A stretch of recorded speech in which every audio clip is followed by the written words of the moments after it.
95% வேலை வாய்ப்பு வழங்கும் வேலம்மாள் இன்ஜினியரிங் காலேஜ் சென்னை. இந்த ஆண்டுக்கான மாணவர் சேர்க்கை நடைபெறுகிறது. TNEA counselling code 1120. நாடாளுமன்ற கூட்டத்தொடர் தொடங்கி 4 நாள் ஆச்சு, இன்னமும் பேச ஆரம்பிக்கல. ஒத்திவைப்புன்னு தான் போய்கிட்டு இருக்கு. ஒரே அமளியாக தான் இருந்துட்டு இருக்கு 2 அவையிலையுமே. இன்னைக்கு வெளியே நாடாளுமன்றத்துக்கு வெளியே அந்த பீகாரில் ஸ்பெஷல் இன்டென்சிவ் ரிவிஷன் நடத்துகிறாங்க தேர்தல் ஆணையம், அதை நிறுத்தி வைக்கணும், அதை பற்றி 2 அவையிலையும் விவாதிக்கணும் அப்படின்னு சொல்லிட்டு எதிர்கட்சி எம்பிக்கள்லாம் போராட்டம் பண்ணாங்க. அதில் சோனியா காந்தியுமே கலந்துக்கிட்டாங்க. எல்லாருமே குவிட் சார் அப்படின்னு சொல்லி அந்த இதெல்லாம் வச்சுருந்தாங்க. எந்த சாரை சொல்கிறாங்கன்னு வேற நமக்கு தெரியல. ஏற்கனவே தமிழ்நாட்டில் யார் அந்த சாருங்கிறது பிரச்சனை.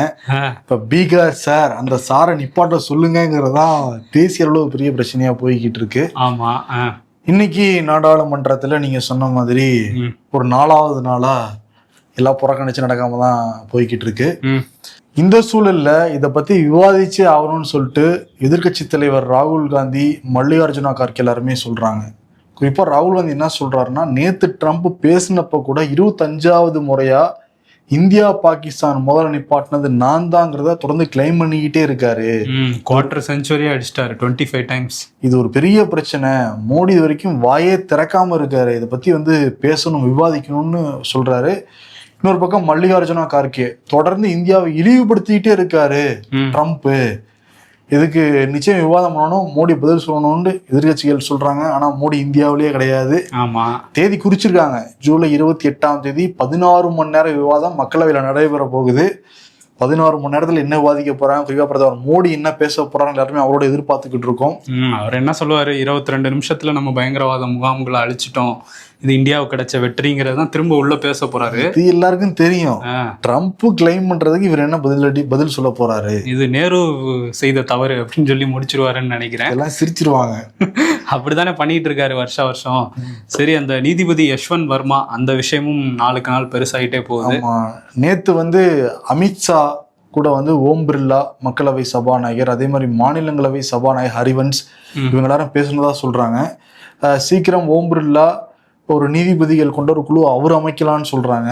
அந்த குழு நாடாளுமன்றம் சார்பாக விசாரிச்சு அறிக்கை கொடுத்ததுக்கு பிறகு நீக்கம் பண்ணலாமா இல்ல எப்படி பண்ணலாம்னு விவாதிக்கப்பட்டதா சொல்றாங்க. வரும் நாட்கள் தெளிவா தெரிய வரும்.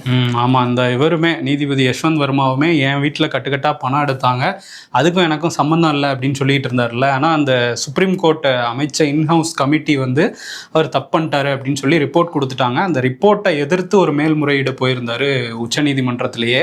இப்ப தலைமை நீதிபதி கவாய் என்ன சொல்லியிருக்காருன்னா, தனியா அதை விசாரிக்க ஒரு அமர்வு ஏற்படுத்துவோம் அப்படின்னு சொல்லியிருக்காரு. ஸோ அவரோட மனுவையும் அந்த யஷ்வந்த் வர்மாவோட மனுவையுமே இப்போ விசாரிக்க போறாங்க. ஆமா, என்னன்னா யஷ்வந்த் வர்மா பதவி விலகுவாரான்னு பார்த்தா அந்த டாபிக் எடுத்துக்கிட்டதுனால துணை குடியரசுத் தலைவர் பதவி விலகிட்டாரு. இதான் அந்த பட்டர்ஃப்ளை எஃபெக்ட்னு சொல்லுவாங்கல்ல. அதுதான் ஒரு வீட்டுல தீ பிடிச்சதுனால, பணம் எரிஞ்சதுனால யாரோட பதவி காலியாயிருக்கு, ஜெகதீப் தன்கர் பதவி காலியானுச்சு. இப்போ அவர் பங்களாவையும் காலி பண்ண வேண்டிய நிலைமை வந்திருக்கு. என்ன அப்படின்னா, அவர் அந்த சர்ச் ரோடு அங்கே உள்ள அந்த வைஸ் பிரசிடென்ட் என்க்ளேவ் அதில் தான் இருந்தார். அதுலேயுமே இப்போ ஏப்ரலில் தான் வந்தார். இந்த சென்ட்ரல் விஸ்டான ஒரு ப்ராஜெக்ட் கொண்டு பார்லிமெண்ட் காம்ப்ளெக்ஸ் கட்டினாங்க. அதுக்கு பக்கத்துலேயே இப்போ வைஸ் பிரசிடென்ட்டுக்கான அந்த பங்களாவும் கட்டப்பட்டுச்சு. அங்கே தான் இருந்தார். இப்போ பேக்கிங் ஆரம்பிச்சிட்டாராம். அப்புறம் அவருக்கு அடுத்து வேற எங்கேயாவது டைப் 8 பங்களா அவர் கொடுப்பாங்க, மூத்த அமைச்சர்களுக்கு கொடுக்குற அந்த பங்களா அங்கே மாறிக்கலாம்னு கொடுப்பாங்க அப்படின்னு சொல்லுவாங்களா, கொடுப்பாங்கன்னு இப்போதைக்கு சொல்றாங்க. இவர் ஒரு மனக்கசப்போட போறதுனால என்ன பண்ண போறாங்கிறது அவங்களுக்கு தான் வெளிச்சம். இப்ப தேர்தல் ஆணையமுமே அந்த குடியரசு துணைத் தலைவரை தேர்ந்தெடுக்கிறதுக்காக அந்த தேர்தல் நடைமுறையை ஆரம்பிச்சிருக்காங்க. இந்த தேர்தல் தேதி அறிவிச்ச நாள்ல இருந்து 30 நாட்களுள்ள நடத்தி முடிக்கணுங்கிறதான் ஒரு கெடு. ஓகே, தேர்தல் ஆணையம் இது ரொம்ப கண்டிப்பா நடுநிலையா பண்ணுவாங்க. எல்லா தேர்தலும் நடுநிலையா தான் பண்ணிக்கிட்டு இருக்காங்க. அதே மாதிரி பண்ணுவாங்கன்னு. ஆமா, அதே மாதிரி துணை குடியரசு தலைவர் இன்னும் விவாதம் முடியவே இல்லை. என்ன சொல்றாங்கன்னா, இது பிஜேபியோட தலைமைக்கு ஒரு பெரிய அழுத்தமா இருக்கு இந்த மேட்ரு. ஆனா திசை திருப்புறதுக்காக தான் எதிர்கட்சிகள் கூட அவர் ஒட்டி உருவானாங்க செய்தியை பிஜேபி ஊடகங்கள் மூலமாக ப்ரொஜெக்ட் பண்றாங்க. ஒரு தகவல் வெளியாயிருக்கு. இன்னொரு பக்கம் நிதிஷ்குமாருக்கு தேசிய அளவுல ஒரு முக்கியத்துவம் வரணும்னு ஒரு ஆசை இருந்தது. அதனாலதான் 2024 தேர்தலுக்கு முன்னாடியே எல்லாரையுமே சந்திச்சு வந்துட்டு இருந்தாரு. கடைசியில் அவர் பிரதமர் வேட்பாளர் அறிவிக்க மாட்டாங்கன்னு தெரிஞ்சோடனே தான் பிஜேபியோட போய் ஜாயின் பண்ணாரு. இப்போ அவருக்கு துணை குடியரசுத் தலைவர் நீங்க ஆயிடுங்க, அப்புறம் பிரசிடென்ட்டும் நம்ம ஆயிடலாம், நீங்க நினைச்ச மாதிரி தேசிய அளவுல முக்கியத்துவம் உங்களுக்கு கிடைச்சிருங்கிற மாதிரி ஆசை வார்த்தையில காமிக்கிறாங்களா அவருக்கு. அதை பிஜேபி ஊடகமும் சரி, அங்க இருக்கிற நிதிஷ்குமார் ஆதரவாளர்களை வச்சு அந்த செய்தியை பேச வச்சு பிஜேபி தொடர்ந்து வந்து போட்டுக்கிட்டு இருக்காங்கன்னா, நிதிஷ்குமார் அங்கிருந்து மாநில அரசியல் இருந்து தேசிய அரசியலுக்கு வந்துட்டாரு அப்படின்னா சிஎம் சேர் நமக்கு தான். அந்த சைடு நம்ம வந்து பிஜேபி வந்து பீகார் ஆக்கிரமிச்சிடும் ஒரு எண்ணம் பாஜக தலைமைக்கு இருக்கான். அவரோட மகன் நிஷாந்த் குமார் கூட நாங்க டெபுட்டி சிஎம் கொடுக்குறோம் அப்படின்லாம் சொல்ல அங்க ஒரு பேச்சு போயிட்டு இருக்கான். இந்த அளவுக்கு வந்து நிதிஷ்குமார் பிரெயின் வாஷ் பண்ணிருக்காங்க. பட் அவரு பயங்கரமா பண்ணுவாருன்றாங்க இதோட. அதான் என்னன்னா, அதே மாதிரி குடியரசுத் தலைவர் உடனே அப்பாயின்மெண்ட் வாங்க முடியாதான், முன்னாடியே புரோட்டோகால் எல்லாமே இருக்கான். ஓகே. ஆனா திடீர்னு வந்து குடியரசுத் தலைவரும் வந்து வாங்க ரெசைன் லெட்டர் வாங்கிக்கிறேங்கிற மாதிரி சொன்னதுல பல பேர் இதுக்கு பின்னாடி இருந்திருக்காங்கிறது தெரியுது அப்படிங்கிறாங்க. இதை பத்தி விவாதிப்போம், நாடாளுமன்றத்துல பார்ப்போம். விவாதிக்க ஸ்டார்ட் பண்ணாதான் நமக்கு தெரியும். அடுத்த செய்திக்கு போறதுக்கு முன்னாடி அந்த சர்வே, திமுகவோட இந்த 4 ஆண்டு கால ஆட்சி, அதே மாதிரி பாஜக ஆட்சி, இதை பற்றின அவங்க கருத்து என்ன அப்படின்னு கேட்டிருந்தோம். அமோகமான வரவேற்பு வந்துகிட்டு இருக்கு அந்த சர்வேக்கு. இன்னும் அதில் பங்கெடுக்காதவங்க நிச்சயமாக பங்கெடுத்துக்குங்க. அதுக்கான லிங்கையும், அந்த லிங்கை வந்து கமெண்ட்லையும் டிஸ்கிரிப்ஷன்லையும் கொடுத்துருக்கோம். 6 மாநிலங்களவை உறுப்பினர்களுடைய பதவிக்காலம் இன்றோடு முடியுது. நாளைக்கு 6 மாநிலங்களவை உறுப்பினர்கள் தமிழ்நாடு சார்பாக பதவியேற்றுக்க போறாங்க. சல்மா, வில்சன், சிவலிங்கம், கமல்ஹாசன் இவங்கெல்லாம் வந்து டிஎம்கே கூட்டணி. இந்த சைடு வந்து பாக்குறப்ப ஏடிஎம்கேல இருந்து இன்பதுரை, தனபால் இவங்க எல்லாரும் ஏத்துக்க போறாங்க. பார்ப்போம். இன்னைக்கு கமல்ஹாசன் பெட்டி எடுத்துட்டு பேக் பண்ணிட்டு கிளம்பிட்டாரு. பெருமையோடு டெல்லி செல்கிறேன் அப்படின்னு சொல்லிட்டு போயிருக்காரு. என்ன சொல்றாரு அப்படின்னா, அங்கே மக்கள் எனக்காக ஒரு மரியாதை கொடுத்து ஒரு கடமையை கொடுத்துருக்காங்க, அதை வந்து சரியா செய்வேன் அப்படிங்கிற மாதிரி விமான நிலையத்திலேருந்து சொல்லிட்டு கிளம்பி டெல்லி போயிருக்காரு. இதுக்கிடையில் டெல்லியில் அந்த பதவிக்காலம் முடியுது இன்னையோட. யாருக்குன்னா வைகோக்கும் முடியுது. வைகோ வந்து பேசும்போது முரசொலி மாறன் என்ன இங்கே வந்து நாடாளுமன்றத்துக்கு வந்ததுக்கப்புறம் வளர்த்து விட்டதே அவர் தான், அவருக்கு நன்றின்னு சொல்லியிருந்தாரு. எனக்கு முதல் முறையாக அந்த வாய்ப்பை கொடுத்தது கலைஞர் தான், அவருக்கும் நன்றி அப்படின்னு சொல்லிட்டு ஒரு பிரியா விடையா அவர் வந்து இருந்துச்சு. இன்னொரு விஷயமும் இருக்குது. என்னென்னா, நம்ம ஏற்கனவே சொல்லியிருந்தோம் துரை வைகோ கொஞ்சம் கமலாலயம் பக்கம் ரூட்டை திருப்புறாருங்கிற மாதிரி. இன்னைக்கு நாடாளுமன்றத்தில் அவர் வைகோ பேசி முடிச்சதுக்கப்புறம் ராம்தாஸ் அத்வாலே மத்திய அமைச்சர் அவர் என்ன சொல்றாருன்னா, நீங்க இதுக்கு மீண்டும் எம்பி ஆகணும்னா எங்க பக்கம் வந்துருங்க, எங்க கூட்டணிக்கு வந்துருங்கன்னு நாடாளுமன்றத்திலே கூப்பிடுறாரு. வாங்க வாங்க, அந்த பக்கம் வேணாம், எதிர்பக்கம் இங்க வாங்க. மக்கள் யாரும் பார்த்துக்கிட்டு இருக்கப்போ நாடாளுமன்றத்துல கூப்பிடுறாங்க அப்படின்னா திரைமறைவுல என்னென்னலாம் கூப்பிடுவாங்க, என்னெல்லாம் ஆஃபர்லாம் கொடுப்பாங்க, ஆச்சரியமா தான் இருக்கு. அதே மாதிரி MM அப்துல்லா அவருமே தமிழ்ல வந்து இன்னைக்கு பேசினாரு. என்ன சொல்லியிருக்காரு அப்படின்னா, இதுதான் என்னுடைய நாடாளுமன்றத்துல ஒரு கடைசி நாள், எங்க போனாலுமே நான் சமூக நீதியை பாதுகாக்கிறதுக்காக நான் வந்து தொடர்ந்து பேசுவேன் அப்படின்னு வந்து பேசியிருக்காரு. இன்னொருத்தர் வந்து இன்னைக்கு அவருக்கும் கடைசி நாள் தான், அன்புமணி. சரி, அவருக்கு வாய்ப்பு கொடுப்போமேன்னு சொல்லிட்டு துணைத் தலைவர், ராஜ்யசபாவோட துணைத் தலைவர், அவர் பேரை அம்புமணி ராம்தாஸ் அப்படின்னு வந்து கூப்பிட்டாரு. 2 வாட்டி கூப்பிட்டாரு. அவர் ஆப்சன்ட் சார், அவர் வரலன்னு சொல்லிட்டாங்க அங்கேருந்து. ஏன் கடைசி நாள் கூட ஆப்சன்ட் தான் ஆவீங்களாங்கிற மாதிரி தான் இருந்துச்சு. அவர் வந்து சபாநாயகர் கரெக்டாக தான் சொல்லியிருக்காரு. அம்புமணி அவர் தான் வந்து அப்பாவுக்கு எதிராக அம்பு விட்டுக்கிட்டு இருக்காருல்ல, அன்பு இல்லை ஒரு பேர்ல அம்பு தான் இருக்குங்கிறத சபாநாயகர் தப்பா உச்சரிச்சா கூட இங்கே அதுக்கான பொருந்தி போச்சுன்றீங்களா? ஆனா பாருங்க, வரல, இன்னைக்கும் ஆப்சன்ட் தான். அம்புமணியுடைய அப்பா ராமதாஸ் இன்னைக்கு வந்து அம்புமணி மேல நிறைய அம்புகள் வந்து விட்டுருக்காரு. எப்பயும் வியாழக்கிழமை ஆச்சுன்னா பிரஸ் மீட் கொடுப்பாரு, பல சுவாரஸ்யமான தகவல்லாம் சொல்லிட்டு அம்புமணி மேல 2 அம்பை எறிவாரு. இன்னைக்கு அதான் பண்ணியிருக்காரு. மெயினா வந்து என்ன சொல்றாருன்னா, பாமகவுடைய கட்சி தலைமையகம் சென்னையில இருந்தது, அதை இப்ப விழுப்புரம் தைலாபுரத்துக்கு வந்து மாத்திட்டாரு. நான் இருக்க இடத்துலதான் தலைமையகமும் இருக்கணும். என்ன சொல்றாரு, கட்சி நான் தான், தலைவரும் நான் தான். கட்சியே அவர் தானாமா? ஆமா, கௌரவ தலைவர் GK மணி, செயல் தலைவர் அன்புமணி, இதுதான் கட்சியோட இப்போ நிலைப்பாடு. இதை யாராவது மாத்தி அவங்க தான் தலைவர்னு போட்டுக்கிட்டாங்க அப்படின்னா நடவடிக்கை பாயும், கட்சியிலிருந்தே நீக்குவோம் அப்படின்ட்டு இருக்காரு. இதெல்லாம் தாண்டிதான் உச்சபட்ச ஹைலைட். நாளைக்கு வந்து தமிழ்நாடு முழுக்க பயணம் மேற்கொள்றதா இருந்தாரு ராமதாஸ். அது ராமதாஸ் பிறந்த நாள்லயே பண்ண போறாருன்னா சொல்லிக்கிட்டு இருந்தாங்கல்ல. இப்ப ராமதாஸ் காவலர்களுக்கு ஒரு புகாரே வந்து கொடுத்திருக்காரு. அன்புமணி பயணத்தால தமிழ்நாட்டுல சட்ட ஒழுங்கு சீர்கெடும். அவர் வளர்ப்பு சரியில்லைன்றாரா என்ன? ஆனா அவரே ஒத்துக்கிட்டாரு, நான் பண்ண தப்பு தான் இதெல்லாம்னு. சரி, அவரால் சட்டம் ஒழுங்கு சீர்கெடுற ஒரு ஆளை வந்து எதுக்கு செயல் தலைவரா போட்டுக்கணும்? கட்சி இந்த பயணத்தால சட்ட ஒழுங்கு சீர்கெடுங்கிறாரு. அவருனால சீர்கெடாதான், ஒரு பயணத்தால வரும் அப்படிங்கிறாரு. இதை வச்சு சொல்றான்னு தெரியல. ஆனா தடை விதிக்கணும், இந்த பயணத்துக்கு அனுமதி கொடுக்க கூடாதுன்னு கேட்டிருக்காரு. அதே மாதிரி பாமக கொடியையோ பேரையோ அன்புமணி பயன்படுத்தவும் கூடாது அப்படிங்கிறத அந்த டிஜிபிக்கு கொடுத்த புகாரில் வந்து குறிப்பிட்டிருக்காரு ராமதாஸ். ஸோ மகனுக்கு எதிராகவே காவல் நிலையத்துக்கு போயிருக்காரு. கட்சியோடைய சின்னம் என்ன? மாம்பழம். பேசாம கொட்டை ஒருத்தரும் பழத்தை ஒருத்தையும் எடுத்துக்கலாம், அதுலயும் சண்டை வரும், பிரச்சனை முடிச்சு போயிடும். ஆனா பாத்தியா, திருவிளையாடல் காலத்துல இருந்து மாம்பழம்னாலே பிரச்சனை தான் போல இருக்கு. பிரச்சனை தான். ஆமா, யாருக்கு இந்த மாம்பழம்? எனக்கு தெரிஞ்சு திண்டுக்கல் சீனிவாசன் சொன்ன மாதிரி ஆப்பிள் சின்னத்தையாவது மாத்தி பார்க்கலாம் அவங்க. பேசாம இன்கேஸ் ஃபியூச்சர்ல அன்புமணி ராமதாஸ் தனியா பெய்யறேன் அப்படின்னா ஆப்பிள் சின்னத்தை அவர் வச்சுக்கலாம். அவர் அன்புமணியா மாங்காவா ஆப்பிளா நல்ல ஒரு முதலா இருக்கும்ல. அட்டண்டன்ஸ் நோட் புக் மாதிரி ஏதாவது ஆப்ஷன் போட்டுக்கலாம், அவர் கரெக்டா இருக்கும். எடப்பாடி போராட்டங்கள் எல்லாமே திமுக விமர்சனம் பண்றாரு. அதே மாதிரி திமுக கூட்டணியை பத்தியும் பேசாத நாளிலேயே தான் திமுக உடனே விரைவில் உடையும். முன்னாடி என்ன சொன்னாரு, கூப்பிட்டுக்கிட்டு இருந்தாரு. இப்ப அது உடஞ்சா போதும்னு சொல்லிட்டு அங்குள்ள பெரிய ஒரு சண்டை நடந்துகிட்டு இருக்கு, நீங்க பொறுத்திருந்து பாருங்க உடையும் அப்படின்ட்டு வந்து திரும்ப வந்து பேசியிருக்காரு. எங்கேயோ ஜாதகத்தை கொடுத்து பார்த்திருக்காரு, திமுக கூட்டணி ஜாதகம் எப்படி இருக்கு அப்படின்ட்டு உடையும்னு அவங்க சொல்லியிருக்காங்க. கேஸ் உடையலன்னு வச்சுக்குவேன், மாந்திரிகம் பண்ணிடுவாருன்னு நினைக்கிறேன். சரி, ஏதோ பண்ணிட்டு வெட்டி போட்டு எப்படியோ அதை கூட்டணி உடைஞ்சா போதுங்க அப்படின்ட்டு நிலைமை வந்தாலும் வருவாரு. ஏன்னா தொடர்ந்து பத்தி தான் பேசிக்கிட்டு இருக்காரு. ஆமா, இன்னொரு பக்கம் வந்து என்னன்னா, அந்த சுற்றுப்பயணத்துல சில தேதிகளும் மாத்தி அமைச்சிருக்கிறதா சொல்றாங்க.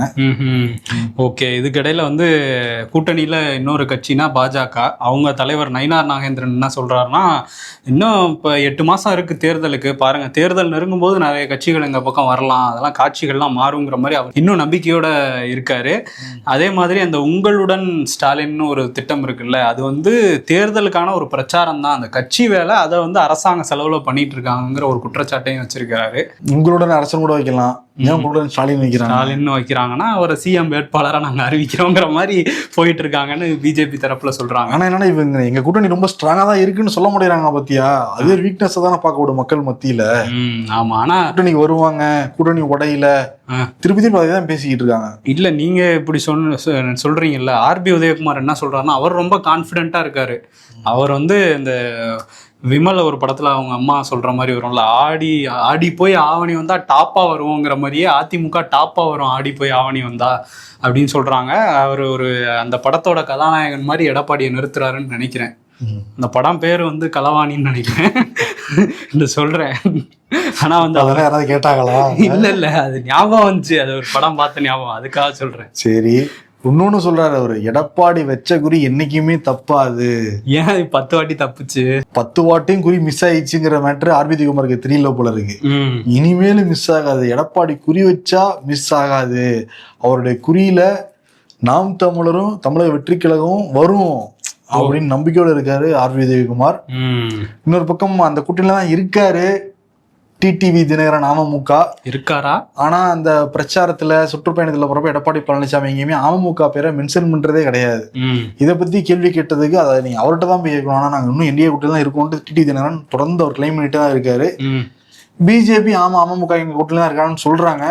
ஆனா கூட்டணிக்கு தலைமை வைக்கிறேன்னு சொல்ற ஏடிஎம்கே உடைய தலைவர் எடப்பாடி பழனிசாமி எங்கேயும் சொல்ல மாட்டேங்கிறார் அமமுகல. ஏன்னா தினகரன் என்ன சொல்றாரு, பெரும்பான்மை கிடைச்சா கூட கூட்டு அமைச்சரவை தான் இருக்கும் தமிழ்நாட்டுல, என்டிஏ கூட்டு அமைச்சரவைன்றாரு அவரு. ஆமா, அவருக்கு ஏதோ அமைச்சர் போஸ்ட் வாங்கினால ஜெயிச்சாங்கன்னா அதுதான் அவர் பிளான். அதான் யாரு சிஎம்ங்கிற அமித்ஷா தான் சொல்லணும்னு திருப்பியும் கிளப்பிட்டு இருக்கோம் டிடிவி தினகரன். என்னைய சொல்லுங்க ஜி அப்படின்னு சொல்லி கேட்டாலும் கேட்பாரு டிடிவி. மருத்துவத்துறை அமைச்சர் மாசு அவர் வந்து முதல்வரோட உடல்நலம் பத்தி பேசியிருந்தாரு. என்ன சொல்றாரு அப்படின்னா, அவர் வந்து முத்து அவங்க அண்ணன் மறைவு அன்னைக்கு முழு நாள் அங்கேயே இருந்தார், அவர் சாப்பிடவே இல்லை அன்னைக்கு. அடுத்த நாள் காலையில் ஒரு 1.5 கிலோமீட்டர் வாக்கிங் போனார், அதனால தலை சுற்றல் ஏற்பட்டதுனால தான் மருத்துவமனையில் அனுமதிச்சோம் அப்படின்னு சொன்னார். அதே மாதிரி துரைமுருகன் என்ன சொன்னார் அப்படின்னா, ஆன்ஜியோ பரிசோதனை பண்ணியிருக்காங்க முதல்வருக்கு, ஆனால் இதயத்தில் எந்த அடைப்பும் இல்லை, அவர் நல்லா இருக்காரு அப்படின்னு சொல்லிட்டு போனார். அதுக்கப்புறம் இப்போ அப்பல்லோ மருத்துவமனையில் இருந்து அறிக்கையே வந்திருக்கு. இப்போ இந்த மருத்துவமனை அறிக்கையில் ஆன்ஜியோகிராம் அந்த பரிசோதனை வந்து செய்யப்பட்டிருக்கு, நலமுடன் இருக்கிறார் முதலமைச்சருங்கிறத வந்து சொல்றாங்க. இன்னும் ஒரு சில நாட்கள் ரெஸ்ட் இருப்பாருங்கிறாங்க. ஆமா, அது எதுக்காக பண்ணோம்னு சொல்றாங்கன்னா, ஹார்ட் பீட்ல ஒரு சின்ன வேரியேஷன் இருந்துச்சு, அதனால பண்ணியிருக்கோம். ஆனா இன்னும் 2 நாள்ல வந்து பணிக்கு திரும்புவாருங்கிற மாதிரி அவங்க சொல்லியிருக்காங்க. சீக்கிரமே இந்த சுற்றுப்பயணத்தை மேற்கொள்வாருங்கிறத சொல்றாங்க முதல்வர் வட்டாரம். கரூர் மாவட்டத்துல ரேவதி வேல்முருகன் இந்த தம்பதிக்கு வந்து பவித்ரா அப்படிங்கிற குழந்தை இருக்காங்க. இவங்களுக்கு பிறப்பு சான்றிதழ்ல வந்து பௌத்ரா அப்படின்னு பேரை வந்து தப்பா பிரிண்ட் பண்ணியிருக்காங்க. அதனால பேரை மாற்றணும்னு சொல்லிட்டு அரசு அலுவலகங்களுக்கெல்லாம் அலைஞ்சிருக்காங்க. அதில் வந்து கிராம அலுவலர் வந்து மாற்றிக்கலாம் அப்படின்னு கடிதம்லாம் கொடுத்துட்டாரு. இதை வச்சு தாசில்தார் ஆஃபீஸ்க்கு போகும்போது அங்கே தாசில்தாராக இருந்த சவுந்தரவல்லி இவங்களை ஃபஸ்ட்டு அலக்கழிச்சிட்டே இருந்திருக்கிறாங்க. அங்கே வாங்க இங்கே வாங்கன்ட்டு இப்படியே பண்ணிகிட்டே இருந்துட்டு கடைசியில் ஒரு 5000 ரூபா லஞ்சம் கொடுங்க மாற்றிக்கலாம் அப்படின்னு சொன்னோன்னே நேராக லஞ்ச ஒழிப்புத்துறை போலீஸுக்கு ரேவதி போயிருக்காங்க. இந்த மாதிரி கேட்குறாங்கன்னொன்னே அவங்க அந்த இது தடவுன நோட்டு, ரசாயனம் தடவுன நோட்டை கொடுக்க போய் இவங்க கொடுக்க, ரேவதி அதை அந்த சௌந்தரவள்ளிகிட்ட கொடுக்க கையங்களவுமா இப்போ பிடிச்சிருக்கிறாங்க. 5000 ரூபா லஞ்சம் வாங்கினவங்கள. அவ்வளோதான். இப்போ லைஃப் வந்து போச்சு. மாதம் மாதம் சம்பளம் எல்லாமே வந்து கட்டு, பென்ஷன் எதுவுமே வராது.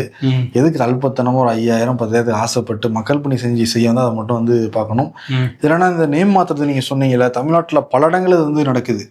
ஒன்று நம்ம பேர் எழுதி கொடுத்தோம்னா அதை பர்பஸாகவே சில இடங்கள்ல மாற்றி போட்டுறாங்க. அப்புறம் திருப்பி போய் நம்ம வேணுங்கிறப்ப காசு கொடு மாற்றி தருவோங்கிற மாதிரி இப்படி ஒரு பிஸ்னஸ் போய்கிட்டு இருக்காங்கிறத நிச்சயம் வந்து அரசாங்கம் கவனிக்கணும். ஏன்னா பெற்றோர்கள் வந்து பெரிய தலைவலியாக இருக்குது. ஆமாம், கண்டிப்பாக. அதே மாதிரி லஞ்சம் கேட்கும்போது கண்டிப்பாக லஞ்ச ஒழிப்புத்துறையை அணுகி இந்த மாதிரி அவங்கள வந்து தப்பு பண்ணுறவங்கள நம்மளே வந்து பிடிச்சி கொடுக்கணும் காவல்துறைக்கு. அதுவும் ஒரு கடமை தான் நமக்கு ஒரு சிட்டிசனாக. நிச்சயமாக. அதே மாதிரி தான் இன்னொரு வழக்கு, முக்கியமான வழக்கு தமிழ்நாட்டை உலுக்கி எடுத்தது.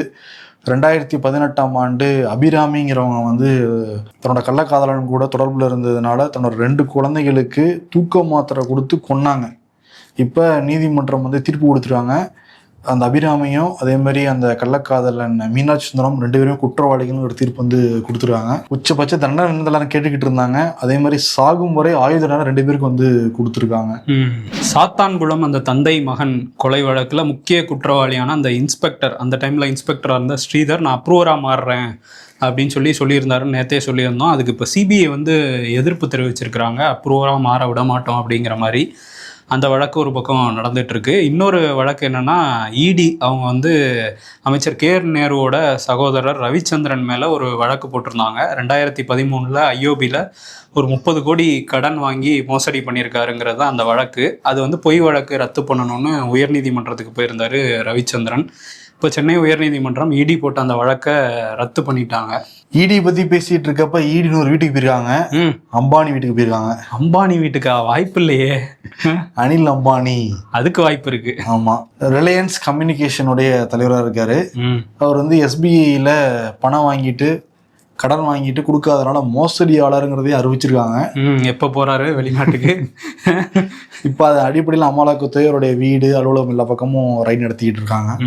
இதுலையாவது வந்து என்ன பண்றாங்க, அடுத்தடுத்த நடவடிக்கை, அதெல்லாம் வந்து நம்ம பார்ப்போம். சகோதரருக்கு ஹெல்ப் பண்ணலாம். இந்த மாதிரி கஷ்டமான சூழல்ல என்ன பங்காளி ஆயிட்டாலே முடிஞ்சு போச்சு. அவர் கைவிட்டார் போல. ஆனா இன்னொரு பக்கம் அதானிக்கு நிறைய எக்ஸம்ஷன் கிடைக்குது டேக்ஸில் அப்படின்லாம் சொல்கிறாங்க. ஆனால் கர்நாடகாவில் காய்கறி விற்கிறவருக்கு 29 லட்ச ரூபா ஜிஎஸ்டி கட்டலன்னு நோட்டீஸ் அனுப்பிச்சிட்டு இருக்காங்க. ஸோ இப்படி தான் அரசு வந்து இதில் செயல்பட்டு. ஏன்னா டிஜிட்டல் இந்தியான்னு சொன்னாங்க. எல்லாரும் கியூஆர் கோடை வச்சாங்கல்ல. இப்போ கியூஆர் கோட டிரான்சாக்ஷனை பார்த்துக்கிட்டு இவ்வளோ வருதுன்னா அப்போ நீங்கள் ஜிஎஸ்டி கம்மி தான் கட்டுறீங்கன்னு சொல்லிட்டு ஜிஎஸ்டி அலுவலகத்துலேருந்து நோட்டீஸ் வந்து போயிடுது. ஓகே. அது என்ன பண்ணிடுறாங்கன்னா, எங்களுக்கு வியாபாரம் கம்மியானா கூட பரவாயில்ல, நீங்கள் கையிலேயே பணத்தை கொடுத்து வாங்கிக்க மாட்டாங்க. எனக்கு தெரிஞ்சு சென்னையில் 2-3 கடை, ஸ்வீட் கடை, கேஷ் தான், என்னன்னாலும் ஜிபே வாங்க மாட்டாங்க. இதெல்லாம் அதிகாரிகளுக்கு தெரியாதா? ஆமா ஆமா, முக்கியமான கடை நடுவில் இருக்கு. அதான் சில குஜராத்ல இருந்து வர்றவங்க எல்லாம் கூட அந்த மாதிரி கையில தான் பணம் வாங்குறாங்கிற ஒரு குற்றச்சாட்டுமே இருக்கு. நான் சொல்ற கடையும் அங்க இருந்து வந்தாங்களா? சரி சரி, இருக்கட்டும். பாம்பேல இருந்து இருக்கட்டும். சரி, இதெல்லாம் கொஞ்சம் பாருங்க அதிகாரிகளே அப்படின்னு நம்ம சொல்லிக்கலாம்.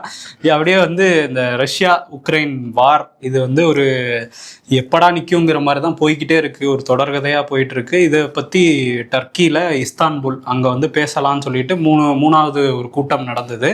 அந்த கூட்டத்தில் அமைதி பேச்சுவார்த்தை, அந்த போர் நிறுத்த ஒப்பந்தம், அதை பற்றின எந்த ஒரு பெரிய டாக்கும் வந்து அடுத்த லெவலுக்கு போகல. ஆனால் ஒரு விஷயம் நடந்திருக்கு. என்னென்னா, போர் கைதிகளாக 2 பேரும் மாறி மாறி கைது பண்ணி வச்சுருந்தாங்க. அவங்களெல்லாம் விடுவிக்கிறதுக்கு 2 தரப்பும் வந்து ஒத்துக்கிட்டு இருக்கதா சொல்கிறாங்க. அதே மாதிரி ரஷ்யாவில் ஒரு விமான விபத்து ஏற்பட்டு அதில் இருக்கிற 50 பேரும் பலியாகிட்டதா தகவல்லாம் வெளியாகிட்டு இருக்கு. ஆமாம், அதில் வந்து அங்காரா ஏர்லைன்ஸ் அப்படிங்கிற அந்த விமானம் ஃபஸ்ட்டு மாயமாயிடுச்சு அப்படின்னாங்க. அப்புறம் லேண்டிங் போது அது வந்து ரொம்ப மோசமான ஒரு விபத்தை வந்து சந்திச்சிருக்கு. ஒரு கோரமான ஒரு விபத்து தான் அதுவுமே. 43 பயணிகள், அது போக க்ரூ மெம்பர்ஸ்ன்னு சேர்த்து கிட்டத்தட்ட 49 பேர் இருக்கதா வந்து சொல்கிறாங்க. அவங்க எல்லாருமே உயிரிழந்திருக்காங்க அப்படிங்கிற தகவலும் வருது. ரொம்பவே ஒரு வருத்தமான செய்தி. அதே மாதிரி தான் காசா முன்னாடி வந்து இஸ்ரேலும் சுட்டு கொண்டுகிட்டு இருந்தாங்க. இப்போ வந்து பட்டினினால அந்த இறந்து போய்கிட்டு இருக்காங்க. 33 பேர் இறந்து போனதாக நம்ம வந்து சொன்னோம். அதில் 22 குழந்தைகள் வேற. இப்போ பார்க்குறப்ப இன்னொரு 15 பேர் இறந்து போயிருக்காங்க பட்டினினால. வியட்நாம் போர் நடந்தப்ப ஒரு குழந்தை வந்து அப்படியே ஒடியார அந்த போட்டோவை பார்த்துட்டு உலக நாடுகள் அவ்வளோ அழுத்தம் கொடுத்து அமெரிக்காவுக்கு அந்த மக்கள் அழுத்தம் கொடுத்து அந்த போரையை நிப்பாட்ட வச்சாங்க. அந்த ஜஸ்ட் ஓடி வர ஒரு போட்டோ மட்டும் பார்த்துட்டு இப்போ இங்கே அவ்வளோ குழந்தைகள் இறந்து போயிட்டுறாங்க. தினம் தினம் பட்டினி சாவு வந்து நடந்துகிட்டு இருக்கு. எல்லா நாடுகளும் வந்து வேடிக்கை தான் பார்த்துட்டு இருக்காங்க. அப்படின்னா இப்போ உலகமே வந்து ஒரு மனிதாபிமானம் மற்ற உலகமா போயிடுச்சான்னு தான் கேட்க தோணுது. ஆமா, அங்கிருந்தும் தலைவர்கள் அங்கிருந்துமே அப்படியான புகைப்படங்கள் வந்துகிட்டே தான் இருக்கு. காசால வியட்நாம்ல ஒண்ணுன்னா இங்க 100 புகைப்படங்கள் வெறும் எலும்பும் தோலோட குழந்தைகள் இருக்க புகைப்படம், கையேந்தி நிக்கிறது, இதெல்லாம் பார்த்தும் கூட எந்த நாடும் வந்து முன்னெடுத்து ஒரு விஷயத்த பண்ணல. ஆனா என்னன்னா இப்ப இஸ்ரேல் இருக்கிற சில மக்களே மனிதாபிமானம் இருக்கும்னு அவங்களுக்கு அவங்க குற்றமுள்ள நெஞ்சு குரு இருக்கும்ல, அவங்க வந்து நெதன்யாகு அரசை எதிர்த்து போராட ஆரம்பிச்சிருக்காங்க. அந்த குழந்தைகளுடைய போட்டோலாம் எடுத்துட்டு அந்த குழந்தைகளுக்கு சாப்பாடு கொடுக்காது நீங்க வந்து வழி பண்ணுங்கன்னு சொல்லிட்டு போராட்டம் பண்றாங்க. சீரம் அந்த மக்களுக்கு ஒரு நன்மை நடக்கணும்.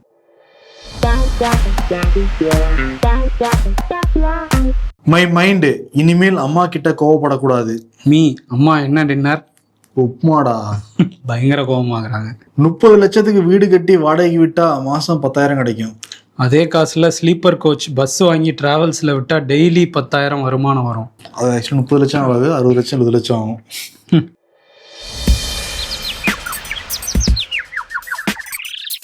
HR எம்ப்ளாயி மென்டல் ஸ்ட்ரெஸ் போக ஏதாவது கேம் நடத்தலாம். வேணும்னா ஸ்குவிட் கேம்ஸ் நடத்தலாமா? ஆளையே காலி பண்ண பார்க்கலாம். தாலிக்கு தங்கத்தோடு மணமகளுக்கு விலையில்லா பட்டு சேலை வழங்கப்படும் எடப்பாடி பழனிசாமி. அப்படியே மண்டபமும் புக் பண்ணி கொடுத்தா நல்லா இருக்கும் அப்படின்றாங்க. அப்புறம் ஹனிமூனுக்கு